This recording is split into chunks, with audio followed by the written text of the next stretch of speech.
The world of football with a soccer perspective. This is Soccer Today with Duane, Rollins and Kevin Laramee. Live on the Sports Podcasting Network. Good day, good night, and welcome to Soccer Today for Wednesday, October 2nd, 2019. I'm Kevin Laramee and joined by Duane Rollins as always. How you doing, Duane, on Hump Day? I'm doing well. I'm a little nervous about Damian Warner's situation in the decathlon, but that's something for Five Rings, which you can listen to yesterday. Yeah, there you go. Five Rings Podcast on the Sports Podcasting Network, and you can find it as well anywhere you get your podcasts. By the way, the newly revamped sportspodcastnetwork.com is waiting for you. If you are looking for our archives or live shows link, our Patreon link as well, patreon.com/sportspodcastnetwork for our premium sports podcast feed. But it's going to be living up to the name again soon. Yeah, I'm hearing a rumor, right? A lot Sports of Podcasting Network as opposed to the Soccer Podcasting Network. Well, exactly. Well, there's always been Five Rings, but there's maybe some hockey talk coming to the network, maybe something that starts tonight on TSN2 at 8 p.m. will be talked about on the network in the next few days. Yeah, that's a big possibility. But let's start today's soccer show, Duane, by talking about Jurgen Klinsmann's comments. And here, I'll read some of them. Jurgen Klinsmann had a long-form interview with Herculez Gomez, and you can find the interview. But basically, Jurgen Klinsmann is blaming CONCACAF for tying down the USA and Mexico for not giving them the opportunity to become a big team in the world of international football, and is blaming the CONCACAF Nations League for just taking up space in the calendar that is pretty much worthless in his mind. Did I get it right? Is it pretty much what he's talking about? Yeah, I mean, the knee-jerk reaction to that is Jurgen Klinsmann should probably blame Jurgen Klinsmann a little bit for pulling the United States men's national team back. Also, just the talent and the development. There's lots of issues in U.S. soccer that had been sort of band-aided over by just the sheer size of the country over the years. And certainly we saw in the last World Cup qualifying campaign where they had a really bad day in Trinidad that was really amplified by the fact that they had a really, really terrible start to their qualifying campaign under who, Kevin? Jurgen Klinsmann. Yeah. And that's sort of where I come down on this. It's what I tweeted out initially when Herculez Gomez put this out is what has the U.S. men's national team done to deserve this level of arrogance that they have towards the rest of the nation? And a lot of people rightfully pointed out that Jurgen Klinsmann doesn't speak for the U.S. men's national team anymore. He speaks for Jurgen Klinsmann, and that's fair. And no one else, because no one wanted to hire him yet. So yeah. Yeah, and you look at the success he did have. The bronze medal in 2006 was low, as often people point to him as being the actual manager there, whereas Klinsmann was the symbolic manager. So we're going back a few years before we can really talk about anything that even is remotely attached to success and Klinsmann in that regards. Now, well, I just wanted to. I have the comments in front of me, especially the one important quote that he mentioned. This is from Jurgen Klinsmann. I think the biggest challenge for the United States or even Mexico or Costa Rica for the key countries in this region is you don't really have the highest competition outside. That means when you play just within your own system, you don't have the big matches against European countries or South American countries in order to grow your program, in order to grow your players. And look, he's not completely wrong with that take. You do need to test yourself up against bigger competition to get bigger. But where he does, I think, where he's lacking a little self-awareness, I guess, and where the arrogant part comes out. And let's face it, Jurgen Klinsmann has never been a man who has been shy on confidence, right? Where this comes out is it's your gatekeeping. You're suggesting that, okay, well, the way even you put that, the U.S., Mexico, and Costa Rica, sure, we'll put them in there, but the rest, screw them, right? Like, that's a gatekeep right there. If you just sort of deny the Nations League and deny play within the region, you're denying the possibility of other countries, such as the one we're in, but not necessarily exclusively to it. You look at Haiti's performance in the Gold Cup, Jamaica, and you say that exactly. And Costa Rica, but Jamaica might arguably be above Costa Rica right now. Costa Rica's on a bit of a reboot at the moment. So and Panama in the last World Cup qualifying there, and all of this good stuff. Yes, the U.S. and Mexico, TNT a few years ago as well. Why not? Obviously, they beat, right? Exactly. They have a big fed arm, I would say. in their trophy case, which is not a trophy case, but they did eliminate the United States from World Cup contention. So yeah, and they've been in a World Cup too. I mean, Exactly. you're going back a few years now, but yeah, it's look, you don't want to gatekeep, and that's essentially what he's doing here. It's essentially what the Nations League is designed to prevent, is to allow the rest of the region to rise up so that this issue isn't anything anymore. And what I would say to those that called me out on the Jurgen Klinsmann, speaking for Jurgen Klinsmann thing, is if you don't have to dig very much below the surface to find a similar attitude from people that are either fans or involved with the U.S. men's national team in some level. I mean, we're probably seeing it a bit more now because we're aware of it, because the U.S.'s next opponent, well, the next one's Cuba, but right after that, like literally just 3 days after that, it's Canada for once. Yeah, oh man, so I'm excited. I should be there. I'll be in Toronto for that Tuesday game. Yeah, fair enough. Well, we're seeing it more, and we're seeing a complete dismissal of it. And on one level, they've earned that. It's been, as I famously said many times on the show before, it's been since the 80s, since Canada has beat them, period. It's been since 1980 at the end of it, since Canada beat them in a competitive game. This is significant. And it's also surprising because Canada was actually better than them in the early part of the 80s. But nonetheless, I'm not sure how that worked out. Yeah. I guess they probably just didn't draw each other as how. However, anyway, they've earned a bit of that, but at the same time, they've also not earned a bit of it based on recent form. And what I would say to those U.S. fans that want to dismiss this Nations League is, if you think it's so beneath you, then go out and win the damn thing. Sure. Or at least make the final against Mexico, which they should, by all accounts. So if you don't do that, SFU is what I would say. You forgot the T in there. But yes. Yeah. All right, just to finish with Jurgen Klinsmann. Of course, the comments are the comments, but it is this. The more I'm getting older, the more I have a little. I kind of blame you for that. A little cynical part of me. So I think it's you rubbing off on me over the last 5 years, maybe. But is it any part of this? Maybe a bit of a keep me in the loop. I want to be included in the conversation. I don't want to be forgotten type of reaction from Jurgen Klinsmann, because who's talking about Jurgen Klinsmann before the comments? No, precisely. And perhaps Jurgen has a book deal or something in mind. Yeah, there's absolutely a little bit of Jurgen trying to promote Jurgen here. And he, as you said a minute ago, he doesn't have a job anymore. And you have, Inter Miami doesn't have a manager yet. Oh, that would fit. Oh, my Lord. He's more of a California guy, but Miami's not much of a big stretch there. And I think Miami's going to have the glitz and glamour involved to it. So a big name manager, and say what you want about him, he's a big name. Does he speak Spanish, though? Sense. Does he speak Spanish? That's the question. No. Maybe would he downgrade himself to do MLS? He was never really much of an MLS guy. That's the other side there. But he's looking for something, whether it's TV, whether it's book, whether it's another managerial position. You got to figure he's looking for something. He's probably bored out there in California with, it's hard to spend all that money.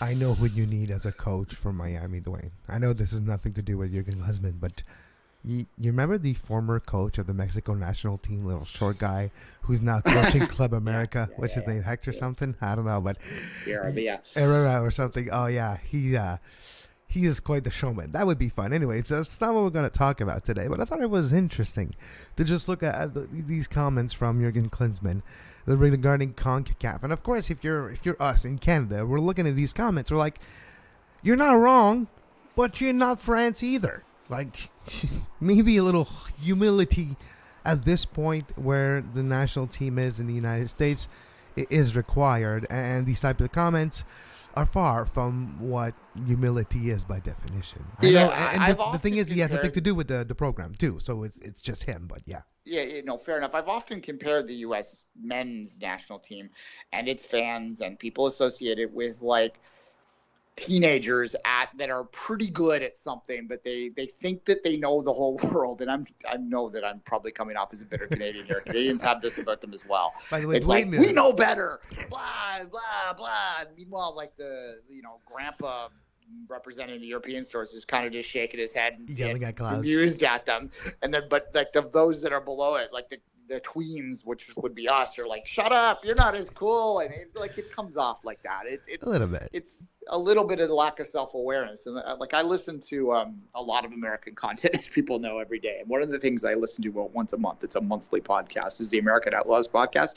I hate listening to it. They are so incredibly arrogant considering the position of the U.S. men's national team. It's going to be fun next month, this month now. Jesus, this month now. I hope they have you on. That could be fun. But anyways, we're starting to get excited for October 15th. Canada versus the United States. And by the way, you like to hear more about this fixture and the roster, Duane and I will talk about it, but it's going to cost you. It's going to cost you $2 for this month and the next following month, and $2 a month for the Patreon premium feed, patreon.com/sports podcasting network. Duane and I will record today the Two Solitude Soccer podcast with a deep dive into the Canadian men's national team roster for the CONCACAF Nations League game versus the United States men's national team in Toronto on Wednesday, October 15th. Now, Duane, yesterday was Champion League's big results. I'm going to put the results on the screen and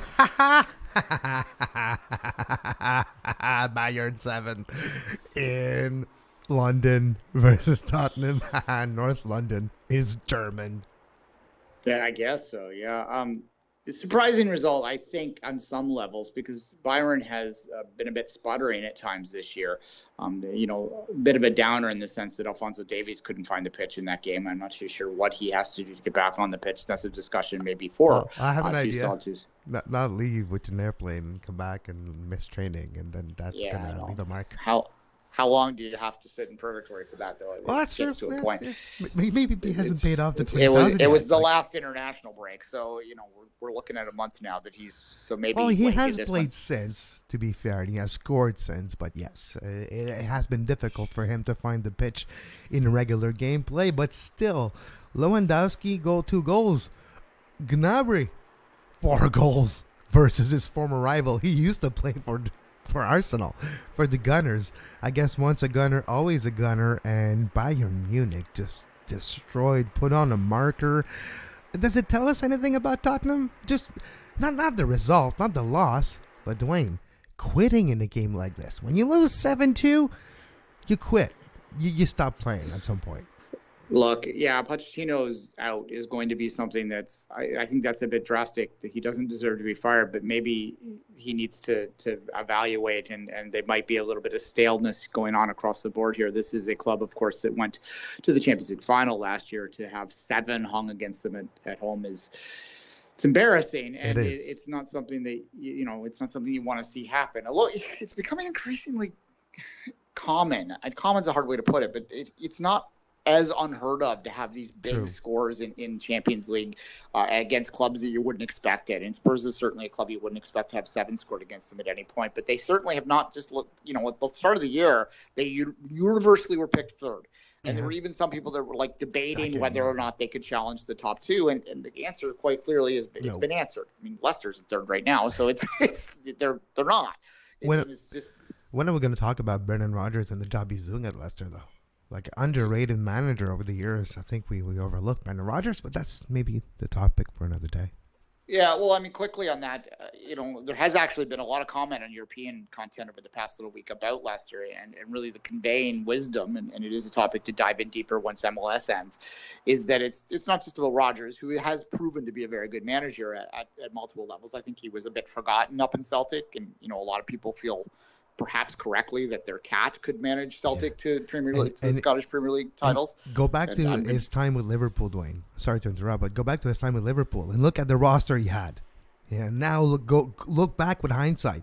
John Joe Shelby was his freaking almost co-captain with Steven Gerrard. Come on, he had nothing. Anyways, moving on. Yeah, well, all I was going to say to someone, I'll rise it up, is the other part of this is it's just a lot of people focus on Leicester's title win, understandably.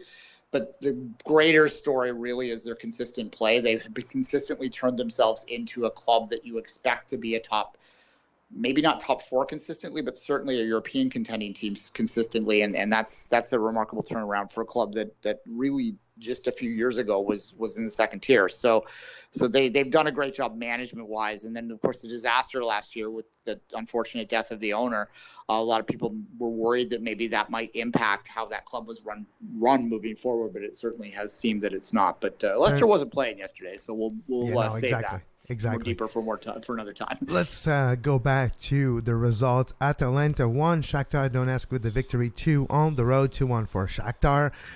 At the time of recording this show, Duane, it was 2-0 Club Brugge, but then they got a red card, and Real Madrid scored 2, and it finished in a draw at the Bernabeu, 2-2.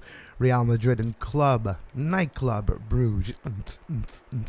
Man City 2, Dynamo Zagreb 0. What can you tell us about this game, which I figure you watched?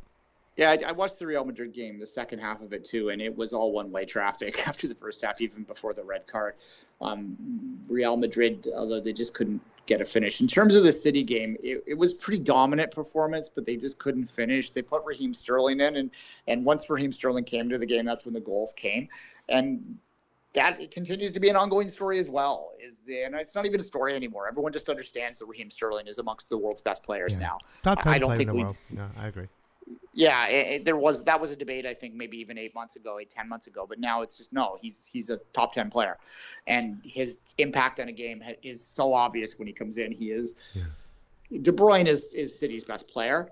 He is arguably the best player in the Premier League. He has something like 8 assists in the Premier League already this year. Like, he's outrageously good. And his ability, with City's ability to sort of generate with De Bruyne in the middle and having that strength out wide with their wide players makes them, a very, very dangerous offensive team. That game was not exactly the most eye-pleasing in the first half, but City did get the job done. And considering City's history in Europe prior to the last couple years, anytime you start your group stage 2-0, that's all it's business ahead. That's all they need to do is they need to make sure that they finish on top of that group. And with 2 wins already, and Atalanta not really doing anything, wins over the other 2 teams, basically they can kind of put it on cruise control the rest of the way through and focus on catching up that 5 points that they've fallen in the league. And that's an important consideration for them. Yep, it is. Let's continue to look at the games here. I'll mention a bit out of order because I want to talk about one in particular. Atletico Madrid 2 on the road in Moscow versus Lokomotiv Moscow. We've talked about Bayern and Tottenham. Red Star Belgrade 3, Olympiacos 1, Milan Borjan with the win and an own goal too. Not bad. Sweet own goal, Milan Borjan. Fair enough. Borjan, the Red Star, that's a big win for them because if you look at the way that group's been playing out right now, Olympiacos getting a surprise point there. If they want to continue on in the Europa League, they're going to need to get the points against that club. And the way Spurs are going now, hell, they might aim higher, but nonetheless, certainly I think that is probably what they're thinking of. This is a club in Red Star that would be delighted to go deep into a Europa League. So a big win for them. A big win for them as well. Juventus, Bayer Leverkusen, 3-0 for Juventus at home. Galatasaray, the loss at home versus PSG, 1-0. Which leads us, Duane, to today's games. Today, we also have 8 games in the Champions League, and you can see them on your screen now. Slavia Praha versus Borussia Dortmund, the early game today at 12:55 p.m. Genk versus Napoli. That's going to be a fun one. Napoli might have some fun with their trip to Belgium. Liverpool, Red Bull, Salzburg, Jesse Marsch traveling to Anfield and already conceding it will be an impossible job. That's kind of why travel? Just send the 3 points ahead, right? Well, Jesse Marsch is talking very bravely ahead of this game, but certainly there's a challenge to go into Anfield to get anything. Although, we talked about this yesterday on Tuesdays Are for Europe, that maybe Liverpool, I wouldn't say mirrors, but maybe they're doing it a little bit with I don't know, some glass on their toes or something. I don't know what I'm trying to say here. They might be vulnerable, but I don't think they're going to be against an Austrian team. No. Definitely not an Australian team, but an Austrian team too. If an Australian team plays in the Champions League, man, we have trouble. Lusk versus Chelsea. My Chelsea playing at 3 p.m. today. Do not look for me. Do not call me. Do not text me at 3 p.m. My phone will be busy on the zone. Zenit St. Petersburg versus Benfica at 3 p.m. Valencia, Ajax, 3 p.m. That's the hipsters derby if I've ever seen one. Probably. Quickly on the Chelsea game, has there ever been a backup winger that has been more talked about than Christian Pulisic? If I hear backup, $78 million backup, why not? Oh my heavens! I'm sorry. We're losing American listeners today, but like I listen to so. We actually lost. Yep, we actually lost like 1/3 of the numbers. You mentioned Pulisic, and people just turned off their devices. Well, there's so much chatter about him. I've listened twice today. I think about 7 American podcasts that are in my queue for each week, and I work at my desk. I'm a writer, so basically I can kind of have content going on my ears all day, so I'm able to absorb a lot. You're a writer with ADHD that likes to not have silence, so there's always something playing. Correct? Yeah, I absorb an absurd amount of content, but I have heard Pulisic's lack of playing time discussed on 60 different podcasts. So we're not discussing that; we're discussing the discussion. We're getting very meta right now. It's a podcast about podcasting. Yeah, the TLDR, which is what it should be right now, is the reason he's not playing is he hasn't earned the spot in Frank Lampard's position. And so Period. If he's going to earn it, he will play. That's the bottom line. Exactly. Anyway, moving forward. Valencia Ajax at 3 p.m. later today. Barcelona Inter Milan 3 p.m. today live from the Camp Nou. And also later today, the second team owned by the Red Bull Group, RB Leipzig, is playing today versus Lyon from Ligue 1 on 3 p.m. on the Zone. That's your Champions League schedule for today. And that's the hipster choice to me. Although Leipzig isn't hipster in the sense that they're, kind of viewed as anti-hipster, but if they're become so anti-hipster, they kind of wrap back around and become hipster again in many ways. They're a fun club to watch. I've watched them quite a bit. They're coming off a loss this weekend too. Lyon's also a very interesting. That's definitely a hipster club. So that's the one I might pay attention to the most, but I'm going to also be looking at the track and field for 5 rings, as we said, because we have to do our medals for next week. So it's going to be a busy day of content in my ADHD brain. I'll get some work done too, I swear. My boss is listening. No, probably not. But before we say goodbye for today, Duane, Josef Martinez for Atlanta has starting to train again. Probably won't play on decision day. Talk about decision day. Not a lot of decisions to be taken, especially if you're looking at the Eastern Conference, which is no decisions going to be taken, but the Western Conference, there's a couple of possible scenarios. What do you see happening between Portland Timbers, FC Dallas, and the San Jose Earthquakes? If you had to give your famous percentages, which one would have the highest one? That's a good question. I suspect Portland will find it. I suspect that Colorado will remain out. The amount of things that have to happen for them to qualify is quite large. We have seen weirder. The year that RSL won the MLS Cup, which is going way back to 10 years ago now. Jesus, 10 years ago. Anyway, going back 10 years ago when RSL won MLS Cup, it was a bizarre amount of circumstances that had to happen on the final day for them to make the playoffs. And the reason I remember this distinctly, we're going a little bit deep cut here, but this is it's getting back around to the Colorado situation, is that they lost the week before.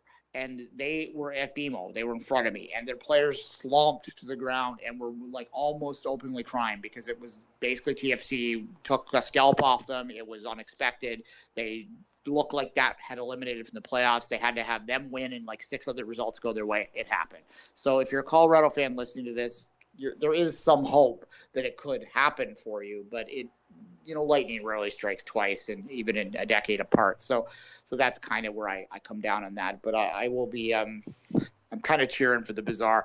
As much as the Rapids are kind of a nothing team in many ways in people's minds, I kind of think that this would allow them to stand out and be counted a little bit, and it would be a remarkable turnaround for them. So if you like a story, you hate the 17 playoff, but you want to have one of those teams kind of deserve their way to be in there in a 17 playoff, then cheer for Colorado to have the 3 results go their way on the weekend.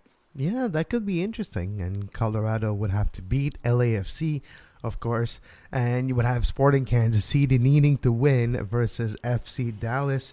And Sporting Kansas City, they announced yesterday, Duane, a bit touch on USL, which is kind of weird, they had an identity for their affiliate, right? Sport Park Rangers, former club that Mark Dos Santos coached in their first year of existence, made it all the way to the final of the USL before he joined the San Francisco Deltas. That's back in the 2016, 15, long time ago. All blends. It's part of mid-2010s.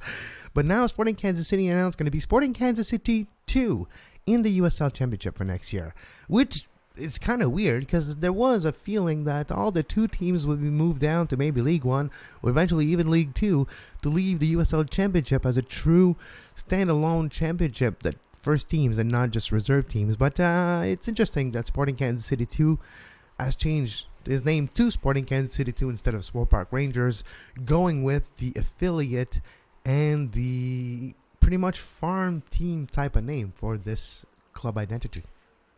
It is interesting for sure. I don't quite know what in their marketing studies would have made them make that choice, other than perhaps it is a change in direction in how they want to operate the club. Swope Park has, as you said, always been a team that has not just acted as an affiliate, but also as a team that has been successful, that has acted to win, which is not impossible with the two model, but often the two clubs are more of a development club, are more of a club that is about the process rather than the results. Example, Orlando B or TFC 2. So maybe this is a sign that they have changed philosophy and they do not want, by renaming it Kansas City 2, they're being clear what their intention is. If that's the case, then I do understand that. I do feel a little bit for the Swope Park, which is a suburb of Kansas City. They do have some fans that are legitimately fans of that club. I kind of feel for them in a situation like this because it does, to me, suggest that maybe they're changing their direction a little bit. Yeah, maybe they don't want to invest as much money, which is what we mean by changing the direction, to be quite honest. Well, or go much younger. I mean, that's the TFC2 model. The TFC does invest a lot in the academy, but at the USL level, it's about it's just another prong in their system as opposed to it's not a club of its own. Like it really isn't. It's just an extension of TFC, right? And if this is going to be an extension of SKC, so you're playing like 17-year-olds instead of 25-year-old veterans sputtering out the lineup, you're going to lose. You're going to lose a lot. And that's what we've seen firsthand here. And that's why their attendance at TFC2 games is like Mom, Uncle John, and Cousin Pete over there, right? Like that's the attendance. Grandma, Grandpa watching the feed. Yeah. But no, you're right. But I think it's an important aspect. And we don't touch a lot the USL Championship, League 1, League 2 because, well, there's so much. It's too much of it, yeah. How can you justify covering just a small part of it without feeling that you left a lot of it left out? If you don't cover it at all, at least you don't feel like you're miscovering it, I guess. And you know what? There's some great shows out there that are specialists to that. USL show, the yeah. USL show. There's the League One show as well, which focuses on the USL 1. They're both good content. Eh? That's a good name. You call your show League One, you cover League One. Good. Yeah, smart. I think it's called that anyway. But they're very good at what they do because that's all they focus on, right? Whereas this is, and maybe one day if the Patreon gets hit up enough, we can start a show like that again back on. Or hire someone to do it. Yeah, I'm going to tell you right now, I don't have enough time in my day to be doing that. I cannot watch 25,000 games a week. Yeah, I can't be watching the Champions League and then watching a USL 1 game at night. No. Like I can't be. Like I have a life too. Believe it or not. Not back to back either. But that's just an interesting aspect. And Sporting Kansas City, they try to not necessarily make a big thing out of it, but it is what it is. We'll see if it gets some traction and if we get more understanding. There's going to be a lot of changes in Kansas City, per se, this off-season. One game left in their season, Duane. They've been eliminated from the playoff for a while now. My prediction will not come true again this year, but next year is another one. But I do feel like there's a chance that we see Peter Vermees not fired. That'll never happen. But Peter Vermees, general manager, president also, I believe right now, and manager might step aside for the manager role and concentrate on the upper front office role he has and maybe find a new manager for Sporting Kansas City. That would not surprise me whatsoever. Yeah, there's talk of the similar situation happening with Greg Vanney in Toronto. I don't want to get into it too deep right now, but I think that there will be a movement more towards having that second layer, that TD layer across the league. And some of these guys that have been in their position for a while, and Vermees certainly has been, even at this point has been for a while now, it might benefit them to make that sideways move or slightly upward move, probably get a bit of a pay bump out of it, and allow there to be a full-time specialist coach come in. In Vanny's case, it's more about what his role he does in the academy wide as opposed to a GM role, because obviously they have a GM. But in Vermees's role, he's tries to wear all the hats, and I'm not sure that in modern sport, forget soccer, wearing all the hats is something you can do anymore. Yeah, because there's only 24 hours in a day, and you have to sleep at least 6. It's at least the same reason we can't have a USL show right now. Yeah. Pretty much, yeah. On that note, Duane and I will say goodbye for today and come back tomorrow with a great show, Duane. Tomorrow, Charles Boehm will be joining us once again to talk about the beautiful game from a North American perspective. Indeed. And on that note, you can follow Duane on social media at 24th Minute, myself at Kev Laramee, and this show at Soccer Today SPN. Later today, Duane and I will record the Two Solitude Soccer podcast for patrons only. $2 a month on patreon.com/sportspodcast network will give you access to the Two Solitudes tier. And in the future, there will be more tiers with more premium sports shows available for you to listen whenever you can on our premium podcast feed. But until tomorrow, as always, have a great soccer. You can find the podcast version of all the shows we do on iTunes, Apple Podcast, Google Play Store, TuneIn Radio, iHeartRadio, and anywhere you get your podcast.